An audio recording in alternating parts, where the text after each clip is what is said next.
kanina napapag-usapan yung nagko-contribute ka ng mga ideas. Yes. Yun.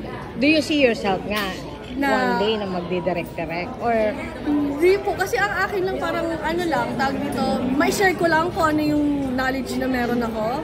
Kaya dun sa ano na yun, yung pangit kasi intimate scene. yung pa yung dinedirect ko. So, okay naman po, pero hindi ko pa po kasi nakikita eh. Basta ang akin lang, basta ma-share ko lang yung knowledge na meron ako. Okay. Kung ano lang, para lang sa pangkiliti ng imagination, alin dun yung mga specifics, at least dalawang specific na sinadjust mo? Okay. Meron dun para siyang centipede. Centipede? Oo, kaya abangan nila yun. Sa'yo idea yun? Yes, sa akin yung idea na yun. Na-game naman si Direk na? Nag-game naman din po talaga sila.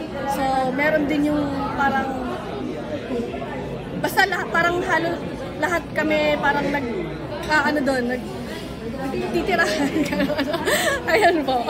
Yun nga, syempre foursome, yun naman talaga yun. Pero I mean, like yun, centipede. Anong ginagawa ba ng centipede? Panoorin niyo po. Kaya ka mag-spoil. Mamaya na yan, pag midnight. So, saan ka kumuha idea? Wala, parang lang po, parang bigla lang siya, parang bigla lang ang nag-come up yung, yung idea na sabi ko, ay, parang maganda gawin to parang maganda kanin to okay, sige, ito na lang. Okay, invite mo na sila manood ng Foursome. Yeah, hi everyone, this is Rob Ginto. Iniimbitahan ko po kayo manood ng Foursome. December 22 na po yan, directed by Direk Gavino Rocha. Mamaya na pala. Mamaya na yan, 12 midnight. Okay, thank you. Thank you po.